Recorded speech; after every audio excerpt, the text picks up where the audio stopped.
Antiope, tayo po tayong lahat bilang paggalang sa salita ng Diyos at sa lingkod ng Diyos. Marami pong salamat, Pastora Jeremy Quixote. Ayan. Para napaka-seryoso naman ng mga tao ngayon dito. Ayan. Sino pong masaya dahil nandito siya sa tahanan ng Panginoon? Sumigaw ng Praise the Lord. Tayong lahat ay yumukot manalangin. Ama namin, salamat na po sapagkat alam po namin may ginawa ka na at may gagawin ka pa ngayong gabing ito. Salamat sa mga buhay na babaguhin mo pa, sa mga may sakit karamdaman. Salamat po sapagkat alam po namin kayo ang Diyos na nagpapagaling. Hayaan mo maranasan namin, Panginoon, ang presensya mo. Basagin mo ang dapat basagin, baguhin mo ang dapat baguhin. Maging ako, Panginoon, ng mga ngaral ay, Panginoon, patuloy mong gamitin lamang at ikaw maitaas, Panginoon, sa gabing ito. Salamat sa presensya mo, salamat sa salita mo na aming pagsasalusalunan ngayong gabing ito. Sa iyo lahat ang kapurihan, karangalan, sa pangalang Panginoong Yesus. Amen and amen. So bago tayo umupo, magbasa muna tayo ng foundation verse. Sabi din sa Psalms 27 verse 14, wait for the Lord. Be strong. Let your heart take courage. Wait for the Lord. So my topic for this evening is all about waiting. Sabi mo nga, waiting. Tayo po lahat ay makakaupo. Ayan.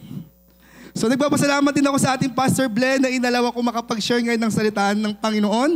Ganun din, would like to recognize ang ating mga co-pastor, ating Pastor Anthony, nandiyan, Pastor Eric, Pastora Jeremy, and ating family member ng JTG, ang ating Brother Scott Brown. Nandiyan lagi yan. Mas present pa nga siya sa atin kaysa sa iba dyan eh. Di ba? Araw-araw, kung nasang may event, nandoon siya. Di ba? Kaya sabi mo sa katabi mo, magpapatalo ka ba? Grabe siya, kaya niya mag-jeep, maglakad-lakad. Naalala ko, last Friday, meron tayo dapat discipleship, nandito siya, kahit cancel na. Grabe yung waiting talaga niya nun. Amen. Masaya siya kasi, grabe talaga kapag, alam mo yung pusong hindi mo mababayaran ng kasiyahan, na kahit alam mong, wala nagsasabi sa kanya, ba't wala nagsabi sa akin, barkada ko na, cancel pala. Naghihintay siya dun sa kanto, pero masaya naman siya umuwi. Pero alam niya kasi na ayaw niyang ma-miss yung gawain ng Panginoon. Eh yung sa atin, na-miss na, wala namang masyadong conviction. Amen. Kaya sabi mo sa katabi mo ngayon, magbago tayo. Well, so yan ating topic ngayon is all about waiting. Okay, pag sinabi natin, pinag-usapan natin yung salitang waiting, marami kang iisipin. Maraming nakapaloob. Maaring ang isa sa mga iniisip mo sa waiting ay ikaw ay kinakabahan. Parang naalala ko yung si Daddy Bishop ay nasa ICU, nandun kami sa waiting area. Di ba? Tapos yung ICU katabi namin, tapos may waiting area dun lahat ng mga relatives. Kapag tumunog, may parang queue eh. Parang gano'n, something. Tapos papangalanan kung sinong, kaninong pasyente yung kinakabahan na kami lahat, baka si Daddy Bishop na yun. Di ba? So, doon sa panahon na nag-waiting ka, may pangamba. Meron din naman kapag nag-a-apply ka. Di ba? Pasado ka na sa exam. Final interview naman, grabe rin yung kalampag ng puso mo. Amen? Yung parating na yung kamag-anak mo sa airport. Di ba? Nandun na sa airport, nandun na. Grabe naman yung kagalakan mo. Amen po ba? Yung mapopromote ka, yung malapit na yung 30th month pay, kinikilig ka na. Sa sobrang kilig mo, nakalimutan mo yung pin ng ATM mo. Dahil excited ka makita yung laman ng ATM mo. So madaming nakapaloob na emotion kapag naghihintay ka. So maraming panahon maaring sa atin, marami sa atin ngayon ay pagod na sa kakahintay.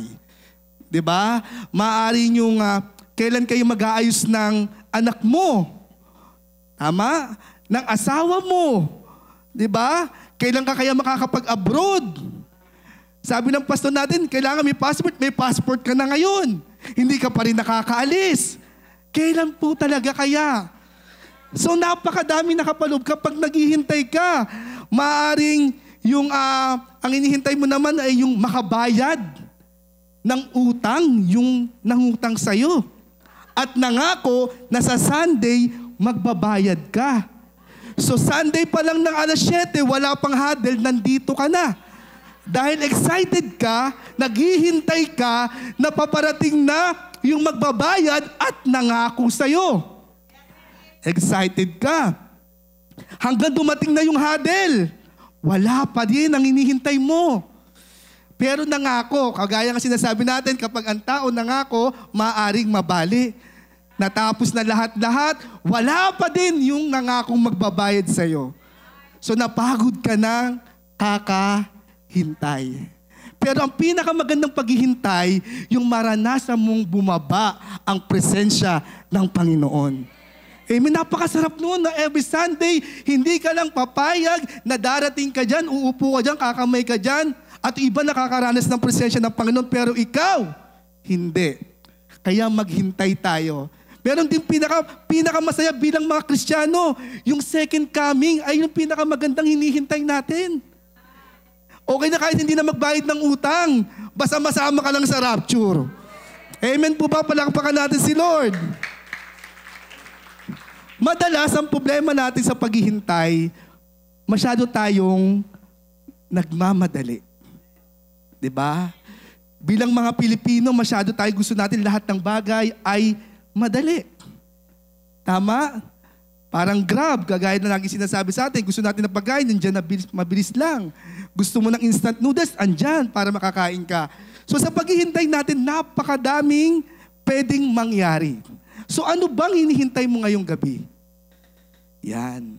Ano kaya ang hinihintay mo? Yung nasa harapan mo ba nang magbibigay sa'yo ng pagpapala?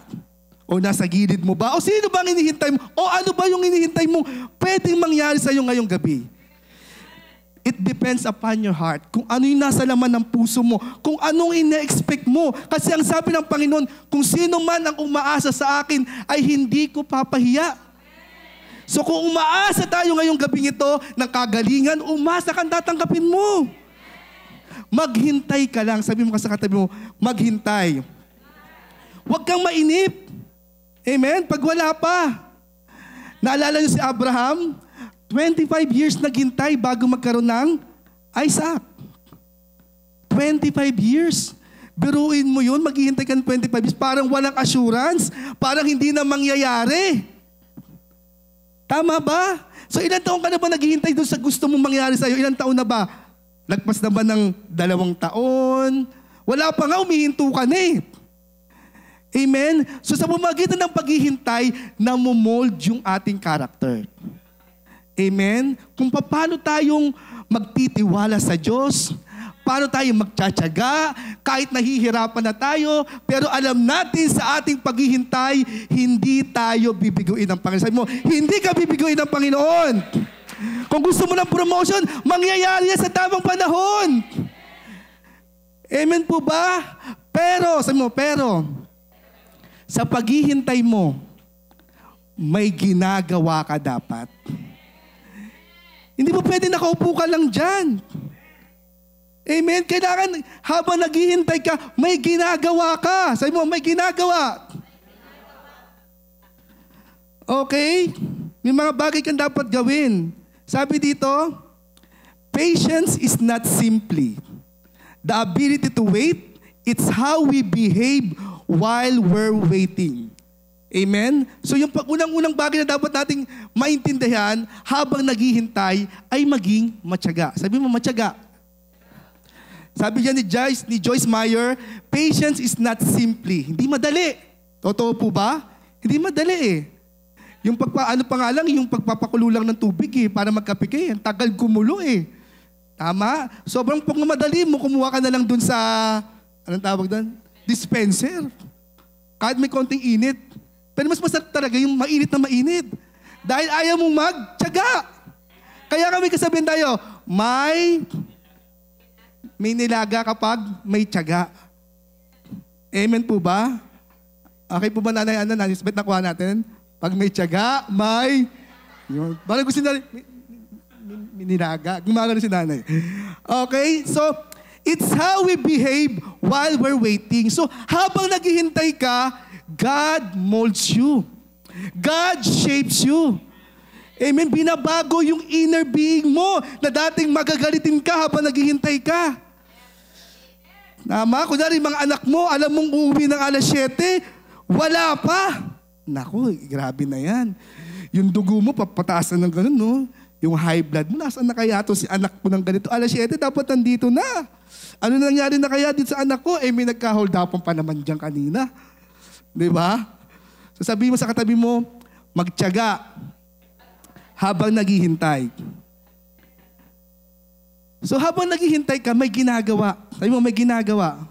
So sabi dito sa Bible, sabi sa number 1 na bagay na dapat natin matandaan, persistent. Sabi mo, persistent, maging matyaga. So may isang kwento dito sa Bible, sabi sa Lucas 18:1-8. Sabi dito, isinalaysay ni Jesus ang isang talinghaga upang ituro sa kanila na dapat silang laging manalangin. So habang nagtsatsaga ka, habang naghihintay ka, sabi mo, manalangin. At huwag mawalan ng pag-asa. Ang sarap pala nun, no? So habang naghihintay ka, huwag ka pala nawawalan ng pag-asa. Habang hindi mo pa nakikita, huwag ka susuko.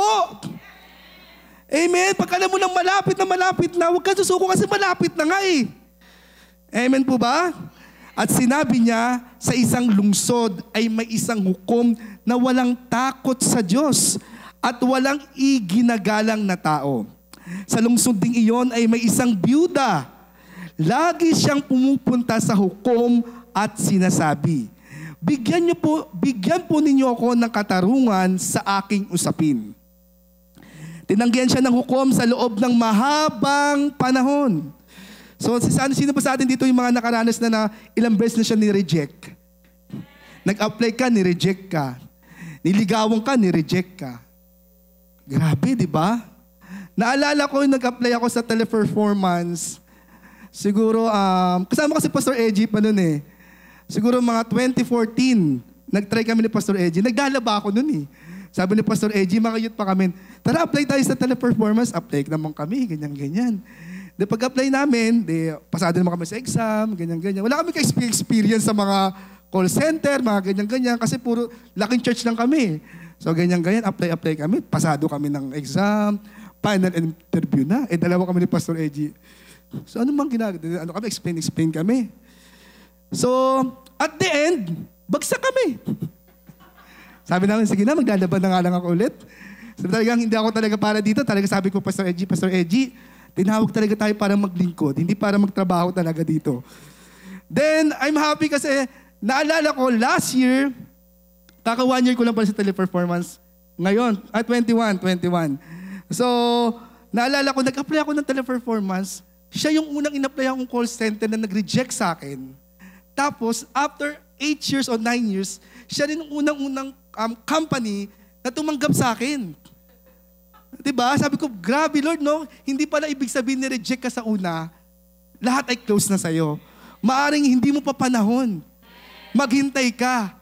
At dahil nahubog ka na, paano mag-English, talaga ang kapala ng mukha mong makipag-conversation dun sa mag-interview sa'yo. Diba? Gusto ko nga ipanalangin ko pa yung mag-interview sa akin eh. Diba? So, ibig sabihin, ikaw din mismo ay hinahanda ng Diyos. Ayaw niyang pupunta ka sa isang labanan, ayaw niya naghihintay ka na ikaw ay mahina, na ikaw ay hindi handa.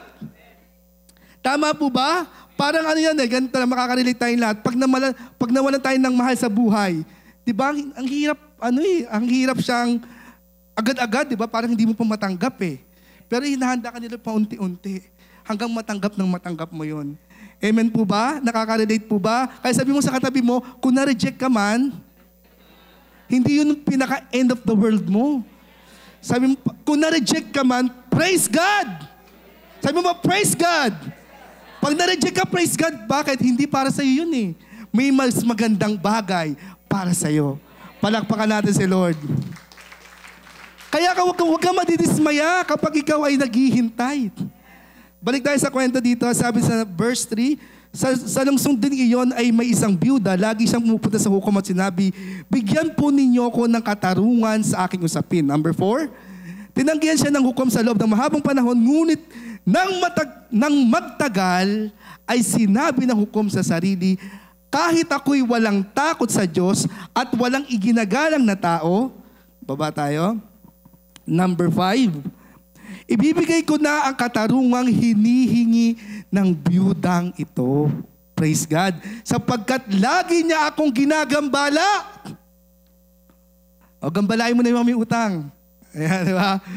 Ay, yung asawa mo, gambalain mo na din. O, di ba? At baka mainis pa ako sa kakapunta niya rito at nagpatuloy ang Panginoon. Pakinggan ninyo ang sabi ng masamang hukom na iyon. Ngayon, ipagkakait kaya ng Diyos ang katarungan sa kanyang mga hinirang na dumaraing sa kanya araw-gabi? Sila kaya'y paghihintayin niya ng matagal? Sinabi ko sa inyo, agad niyang ibibigay sa kanila ang katarungan, ngunit sa pagbabalik ng tao, ng anak ng tao, may daratnan pa kaya siyang mga taong may pananampalataya. So kakakukulit, nung isang byuda na yung para sa kanyang anak, ay binigyan na rin siya ng katarungan at sinagot na rin siya. At sabi mo sa katabi mo, finally, grabe no, finally, sumagot din. Kahit yung pinakamasamang hukom ay kayang gumawa ng mabuti. Ano pa kaya ang Diyos nating nasa langit? Ano pa kaya ang Diyos nating amang nasa langit? Kailan kayang ipagkait yung gusto niya para sa'yo? Mahal tayo ng Panginoon. Ang gusto na ng Panginoon habang naghihintay ka, magtiyaga ka. Huwag kang susuko.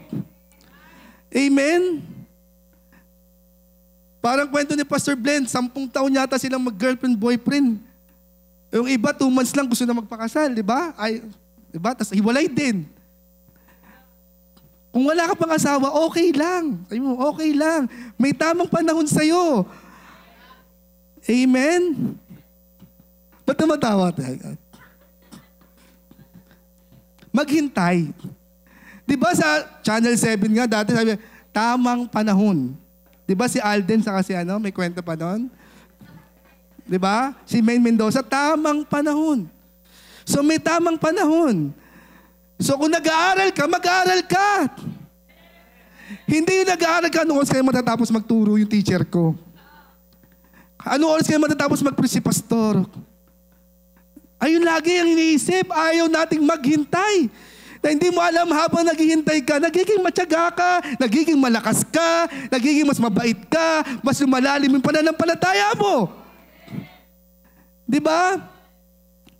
Ilang beses na ba tayong pumunta ng church? Amen po ba? May sakit, may problema sa pera, may gulo, may pag-aaway. Hindi naman lagi pagpasok natin sa church, paglabas natin, lagi may solusyon eh. Di ba maaari may financial problem. Pagpasok mo ng church, hindi naman automatic paglabas mo, meron agad. Pero bakit ka nagpapatuloy na magkatin ng church? Kung may problema ka pa rin paglabas mo. Hindi dahil sa may problema ka, kundi alam mo na paano ang gagawin mo kapag may problema ka. Binibigyan ka ng wisdom, binibigyan ka ng kaalaman ng Diyos na kahit wala kang pera, sasabihin ng Diyos, eto gawin mo, magkakapera ka. Amen? Hindi, pumasok ka na may sakit, gusto mo agad, masigla. Tinuturuan ni Lord, kaya ka may sakit. Kasi pabaya ka. Kumakain ka ng madaming pansit canton. Diba, gabing-gabi. Tapos sasabayan mo ng soft drinks. Ang saya ng buhay. Diba? Ibang waiting na yata ang gusto mo eh. Ibang waiting na yon. Oo. Parang gusto mo na ng second coming, wala pang second coming eh. Tama po ba? Kaya habang naghihintay ka, maging matyaga ka at maging grateful ka. Grabe yun, na habang naghihintay ka, nagiging grateful ka na, Lord, hindi pa ngayon, pero alam ko, meron na malapit ni. Malapit na siya. Di ba parang yung mga anak, naghihintay siya for 9 months ba? Tama ba? 9 months. Maghihintay siyang i-labor niya, 9 months siya magkasakit-sakit ng tiyan niya, duduwal-duwal siya. Sa unang-una, nakakainis, bibili ng buko, ng madaling araw. Ang hirap! Di ba? Kaya di mo na nagbubuntis eh. Joke lang. Baka uputusan ako eh. Joke lang. Joke lang. Pinapatawa ko lang naman kayo. Okay, di ba? Ang hirap ng ganun. Uutusan ka kung saan-saan. Di mo alam kung saan ka pupunta. Di ba? Pero after 9 months, makikita mo yung pinagpagalan mo, yung hinintay mo, na dati nasa lang, ang cute-cute, yung ilong manang-mana sa'yo, anak. O, yun naman yung ilong manang-mana. Nag-aaway pa sila. Di ba? Paglabas, ang saya-saya mo. Ganon din naman sa paghintay natin sa Panginoon. Pag dumating na, ang saya-saya mo. Kasi sabi ng Bible, the blessing of the Lord, no sorrow added. Amen. Papagayan yung pagpapala talaga ng Panginoon. Walang halong kapigitian kasi biyaya yan ng Panginoon. Palakpakan natin si Lord. So, ganun din dapat yung ating character habang naghihintay tayo sa Panginoon. Minsan maging makulit ka din. Di ba? Maging makulit ka. Kaya mo mag-demand eh. Si kaya nga, mamamatay na, pero nag-demand siya eh. Tama? Kaya mo rin mag-demand sa Panginoon. Lord, gusto ko eto Lord, mangyayari. Lord, eto Lord. Kung di man kalooban ng Panginoon, di okay pa rin Lord. Kasi siya pa rin ang sovereign God. Alam niya yung mabuti para sa'yo. Amen. Lord, gusto ko na mag-abroad. Gusto ko na mag-abroad. Ano nga mo sa abroad? Magpapabugbog. Sa amo. Torture. Kasi mga anak mo dito sabi, Ma, kamusta ka dyan? Okay lang ako, nak. Ba't wala kang video call, Ma? Wala kasi mahina internet eh. Magsisinungaling ka pa ngayon. Di ba? Black eye ka na pala. Kapag pinapapunta ka ng Diyos, doon papupuntay ka talaga eh. Di ba? Kaya lahat tayo, ang pangarapin natin, magpupunta tayo sa ibang abroad para mag-mission lang. Hindi para magtrabaho. Amen? Dito ka, wala kang trabaho eh. Gusto mo pa sa abroad. Simulan mo kaya magtrabaho muna dito. Di ba? Gusto mo agad yung sweldo mo mataas agad. Ay, ang gusto natin mataas agad ng sweldo, pero pagdating doon, di ba? Di mo alam mga trabaho mo. Doon pala, taga-ano ka na, taga-walis ka, taga-ano ka ng mga pupo o mga bata. Na dito nga, di ka nang marunong magtrabaho. Na dito nga, di ka marunong makipagsalamuha ng mga English eh. Tapos gusto mo agad abroad. Di mo alam, minumura ka na pala, kinikurs ka na pala. Kaya pag papabroadin ka, magiging handa ka rin dapat. Amen po ba? Hindi abroad ang solusyon. Para pagyamanin ka, ang solusyon, habang naghihintay ka sa Diyos, may ginagawa ka. Palakpakan natin si Lord. So maghintay. Amen? Maging matyaga habang naghihintay. Naalala ko nung panahon na yung mga sinaaman, di ba? Inutusan siya, hindi may ketong siya. At sabi sa kanya, pumunta siya doon sa lugar ng Jordan River na kung saan kailangan niyang lumublob. Pwede na, sabi ko, Lord, bakit 7 times pa? Pwede naman isa lang. Diba? Pwede naman 2 lang. Kasi may instructions si Lord eh, na dapat nating sundin. Hindi lang gusto natin, kundi yung gusto ng Diyos. Kasi kapag gusto ng Diyos, mapapabuti ka. Kasi pag gusto mo lang, baka magkamali ka, baka maling tao na yung kausap mo, na-scam ka na. So maging matalino. Amen po ba? So sinaaman, sabi ni Elisha, kailangan mong lumublob ng 7 times. Titinry niya, 1, wala pa din. May ketong pa din siya. Pangalawa, wala pa din. Pangatlo, hanggang pang-anim, wala pa din. Parang wala naman nangyayari. So tayo, ilang beses na ba tayo lumubog sa buhay natin? Diba? Ilang beses na tayo lumubog. Pero hindi ka pa rin sumusuko. Kasi alam mo, on the 7th, sa ika-7, sa iyong pag-ahon ulit, kaya kang linisin ng Panginoon. Diba? Ilang beses ka na lumubog, nagkasala, pero ngayon, nandito nakikinig, naglilingkod, nagpapatuloy. Kasi alam mo, naghihintay ka na one day, lahat ng pinagpagalan mo ay kayang bayaran ng Panginoon. Kayang rewardan ng Panginoon. Amen? Palakpakan natin si Lord.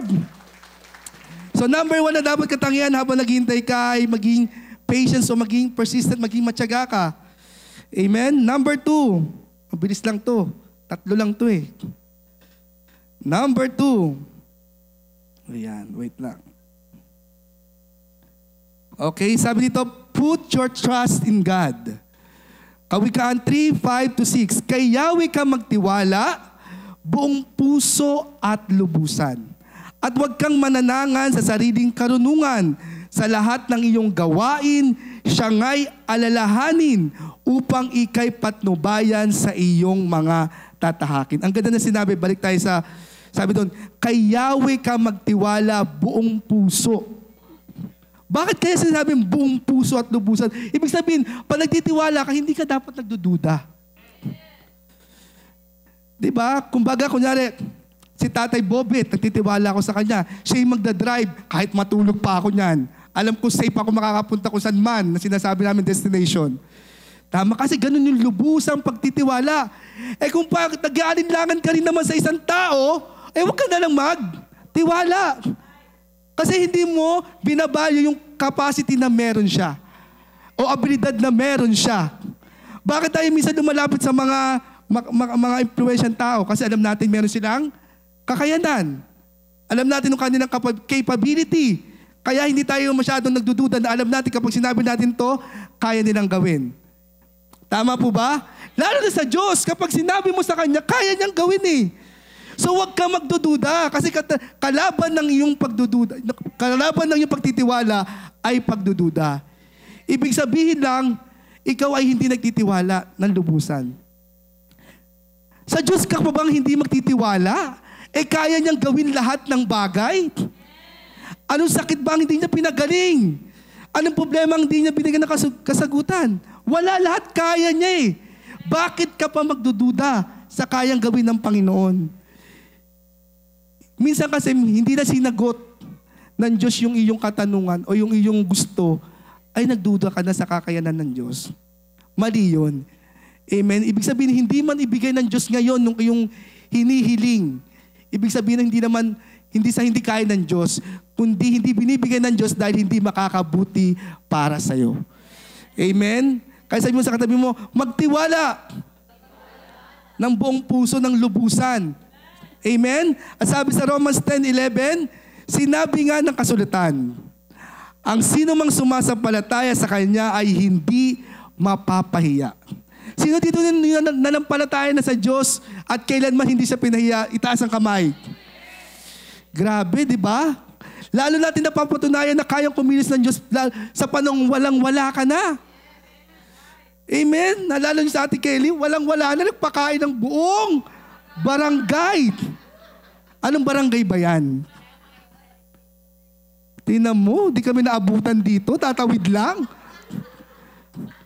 Grabe, di ba? Ang dami ng biyayang pinagkaloob ng Diyos kay Ate Kelly. Asawa na lang talaga. Wait lang, wait muna. Huwag madiliin, wait lang. Baka bugso lang ng damdamin yan. Diba? So dapat habang naghihintay ka, nagtitiwala ka sa Diyos.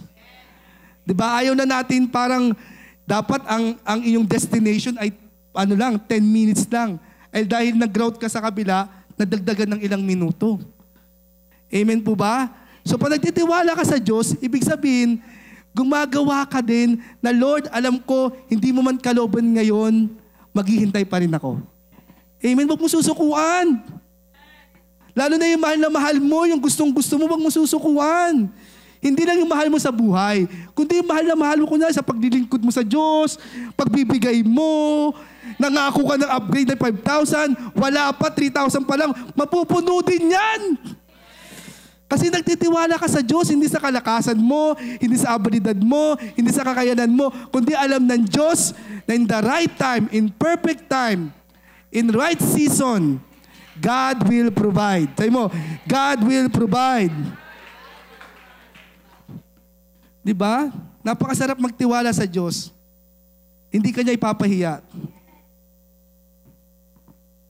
At sabi rin dito, nilagay ko dito, the outcome may not be instant. So keep waiting on the Lord. Diba? Maaaring yung hinihintay mong resulta ay hindi siya biglaan. Pero maghintay ka lang. Maghintay. Parating na siya. Amen? Parating na yung hinihintay mo. Abangan mo. Maging mapagmasid ka. Minsan kasi tayo, iba yung pagmamasid natin. Kailan kaya siya magkakasala? Ay naku, yan. May sinabi kay brother. Ayan, yan. Ayun yung mga pinaghihintay natin, yung mga masama, mga negative eh. Para ka mas masahol ka pa sa demonyo eh, no? Ang mga iniisip mo, maganon eh, no? Kailan kaya yan? Tingnan mo yan, may kinukwento na naman, sinisiraan na naman tayo. Grabe. Ayun yung mga hinihintay mo eh, no? Hindi yung, Lord, baguhin mo pa ako, Lord. Gusto ko pa makita yung talagang full version ko. Lord, mas maging matino na ako, mas maging mapagmahal na ako, mas maging mapagkumbaba na ako. Ayun ang hintayin mo. Hindi yung para kang, para kang leon na gusto mo may masila ka din eh. At pag nakasila mo, tuwan-tuwa ka. Di ba? Pag hindi na umaaten si sister, naku, hindi na siya umaaten. Nakaisa na ako. Sino kaya susunod? Grabe, no? Parang pasama ka ng pasama, no? Ano ba espiritong meron ka? Ha? Sabi mo sa katabi, magbago ka na nga.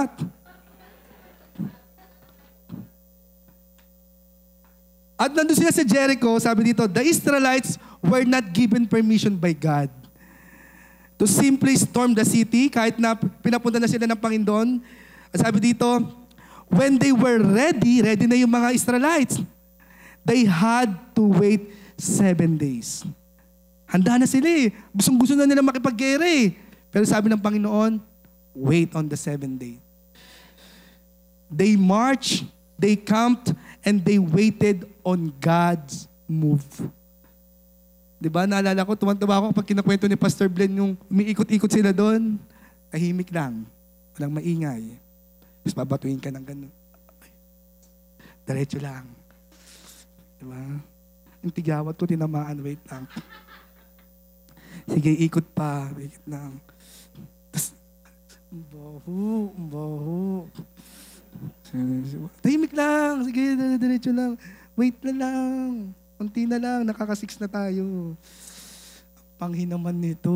Panghi. So, ikot lang ng ikot. At on the 7th day, ayun na. At nakita nila yun, nakarinig na silang sound ng triumphant. Kaya pag sinabi ng Panginoon, umikot ka lang, umikot lang. Umikot ka lang, huwag ka magreklamo. Pag sinabi ng magbigay ka na, magbigay ka. Kasi darating yung panahon, tuwan-tuwa ka na pag nandiyan na yung pagpapala. Bakit? Kasi naghintay ka. Nanahimik ka. Naghintay ka ng instruction ng Panginoon. At hindi ka niya bibiguin. Amen po ba? Huwag madaliin lahat ng bagay. Amen? Huwag laging gusto, andyan agad. Maghintay. Maging sa mga pinagdadaanan mo. Nahihirapan ka na, parang gusto mo na sumuko. Ano ba itong gulo-gulo naman nito? Di pa rin kami maayos. Di ko siya maintindihan. Hintay lang. Inaano yun ni Lord eh. Kumbaga inaayos niya yung puso mo. Magpaayos ka rin naman. Lord, tanggalin mo pa yung mga masasama, tanggalin mo pa yung mga kulang, tanggalin mo pa yung mga hindi maganda. Hanggang dumating yung panahon na sagutin ka na ng Panginoon. Amen. Palakpakan natin si Lord.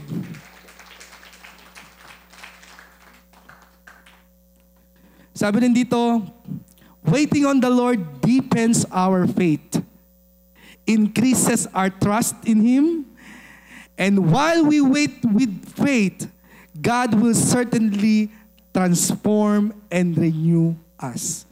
For the Bible says, those who wait upon the Lord shall renew their strength. Hindi pa payag si Lord na hintay ka ng hintay, napapagod ka na. Parang gusto mo nang sumuko, palantay gulay ka na kakahintay. Pero Lord, sige, alam ko. Naalala niyo ba yung babaeng naagasan for 12 years? Naghintay siyang dumaan ng Panginoon. Kahit gumapang siya, ang gusto niya lang mahawakan yung laylayan ng Panginoon. Kakahintay niya. Binago ba siya ng Panginoon? Hindi. Bakit? Kasi naghintay siya, nag-persevere siya. Kahit alam niya, sugatan na siya habang gumagapang siya. Pero alam niya, at the end of her journey, ng kanyang race, ng kanyang laban, meron dong kasagutan, meron dong kagalingan. Kaya kapatid, kung may nararamdaman ka ngayon, huwag kang sumuko. Kaya magpagaling ng Diyos yung 12 years na hindi naagasan. Ikaw pa kaya? Kaya mo, ikaw pa kaya? Kaya kang pagalingin ng Panginoon. The best asset that we have is not our ability, resources, strength, but faith. Your best asset that we have, or that we have, is your faith. Because it is impossible to please God without faith. So please don't lose hope. Amen? Do not give up. The redemption is coming. Kaya ka iligtas ng Diyos. Huwag kang bibigay. Yung pinangahawakan mo, huwag mong basta-basta bibitawan. Hanggang hindi pa nangyayari, huwag mong bibitawan. Di ba sabi ng Mami Bishop, yung pananampalataya, wala pa, meron na. So kaya kanina, sinasabi ko kaya sa inyo kaninang tanong ko, anong hinihintay mo? Meron na. Sabi mo, meron na. Nandyan na. On the way na. Pero ito ang challenge ko sa inyo. On the way na yung blessing nyo, pero may haharang. Hindi basta-basta din makukuha. Makikipaglaban ka pa. Amen? So be watchful. Maging matalino ka, maging mapagmasid ka sa mga tinig na pinapakinggan mo. Baka madelay pa yung meron ka na dapat ngayon ay nandito na. Dahil hindi ka nakinig. Dahil naging madali ka, naging masyado kang impulsive, naging impatient ka, na-delay patuloy. Na dapat nandiyan na. Amen? So wait patiently. Kasi si Lord naman nagsabi, those who wait upon the Lord shall renew their strength. Kaya kang palakasin ng Diyos. Ayun, kaya kang palakasin. So it will exert or it will exert more effort habang naghihintay ka. Mahirap maging damdamin mo kasama, lakas mo, bulsa mo, isipan mo habang naghihintay ka. Kasama ang lahat ng yan. Mapapagod ka talaga. Nakakapagod talagang maghintay. Nakakapagod. Kailan magbabago? Nintay mo, tagal na magbago nito. Ilang beses ko na itong dinidisciple eh. Parang hirap. Parang black sheep talaga siya. Parang isa siya si Judas sa disciple. Huwag mong sukuan. Kasi tayo rin naman hindi sinukuan ng Diyos. Ilang beses ka ba nagkasala? Ilang beses ka ba nagkamali? Nagsinungaling ka, nanira ka? Sinukuan ka ba ng Diyos? Naalala nyo ba? Minsan, di mo alam, ikaw na yung nakabitaw eh. Pero si Lord, hawak ka pa rin niya. Sabi niya, nak, hindi kita bibitawan. Alam ko, one day, mas great ka pa dyan kung ano ka meron. Di ba? Marami na sa atin bumitaw eh. Pero si Lord, hawak-hawak ka pa rin niya. Nak, naniniwala ako, maayos ka pa, mababago ka pa, gagaling ka pa. Lalago ka pa. Hindi kita susukuan kasi anak kita. Di ba kahit anong kulit ng anak mo, hindi mo susukuan? Kasi alam mong sa'yo siya. Wala namang mga magulang na gusto mapahamak kung kanilang mga anak. Di ba? Ganon din ang Panginoon. Hawak-hawak ka niya. Hindi ka niya bibitawan. So wag mo rin naman bitawan ng pagtitiwala mo sa Diyos na magpa-undergo ka sa process. Magpapino pa tayo, magpabasag pa tayo. Amen. Hanggang maging karapat-dapat tayong tawaging anak talaga ng Panginoon at maging katulad niya. Amen. At malapit na ako matapos kasi naantok na kayo. Lugi naman ako, no? Okay, number 3, last.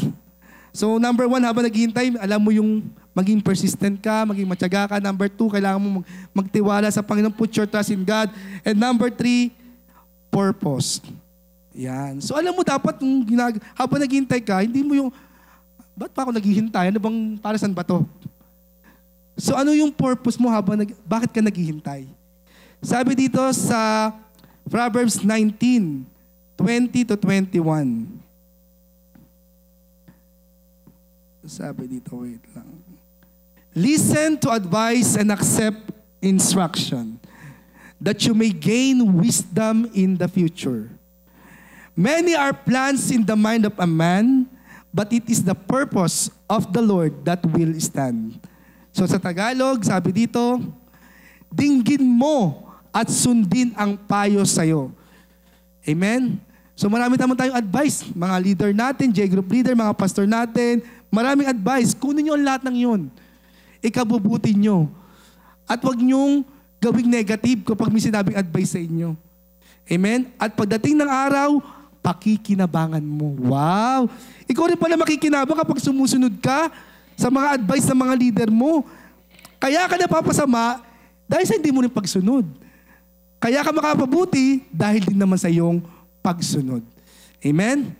Ang isang taong maraming iniisip, maraming binabalak, ngunit ang kaloob din ni Yahweh ang siyang mananaig. Marami talaga tayong plano sa buhay, di ba? Kung ano-ano eh. Makikita natin lahat ng pangangailangan. Pag uwi natin sa bahay, ang dami na natin plano.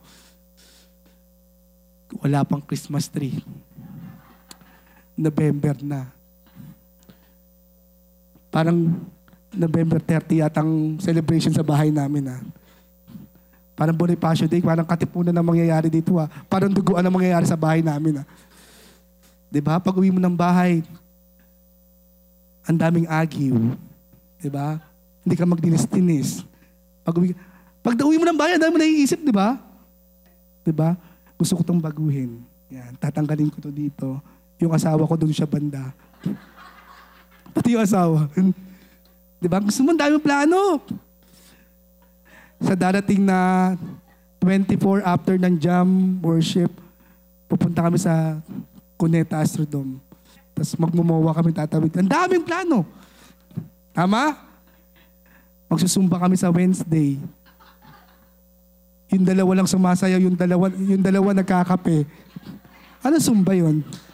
Kanya-kanyang plano. Diba? May sumasayaw dito sa loob. Sa kabila, may nagkakape. Yung iba, nagpapaalam na. Asan ang pagkakaisa? Ang dami niyang plano. Ang ganda ng plano. Diba? Isang department na sa magkakanta niya Zumba every Wednesday. Ang ganda, nagkaisa po sila. Pinandi dito na, dalawa lang sumasayaw. Yung iba nagpipicture-picture lang. Kasi suot nila yung pang Zumba pero hindi sila pagod. Diba? Kasi iba nagkakape lang, iba na naghuhugas na, iba papaalam na. Grabe, ang dami niyang plano, pero walang nangyari. Diba? Pero ang pinakamagandang plano talaga, yung plano ng Diyos, yung plano ng Diyos.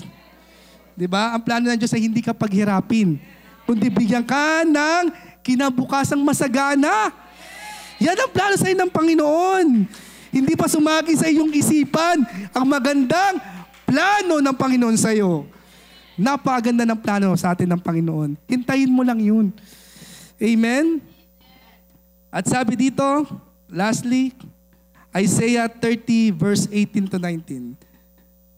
Yet the Lord longs to be gracious to you. Ang Diyos lang talaga naglulong na maging mahabagin sa iyo. Therefore, He will rise up to show your compassion. For the Lord is a God of justice.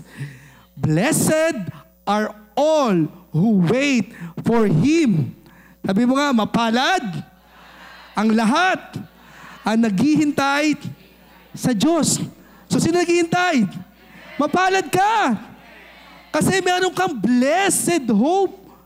Yung inaasahan mo ay hindi sinungaling at pag sinabi niyan, darating ako, darating ako. Pag sinabi niya, ibibigay ko, ibibigay ko. Yan ang sabi ng Panginoon. At sabi sa 19, people of Zion who live in Jerusalem, you will weep no more. Hindi ka naiiyak. How gracious He will be when you cry for help. Ilang beses ka na ba umiyak? Diba? As soon as He hears, nung marinig ng Diyos yung pag-iyak mo, He will answer you. Napakasarap ng salitang ito na habang umiiyak ka, alam niya yung pagpighati mo, yung alalahanin mo, yung bigatin mo, at naririnig ng Diyos. At nung narinig ng Diyos yung iyong paghikbi, pag-iyak, siya'y naman ang Diyos na sumasagot. Sumasagot ng Diyos, hindi siya bingi.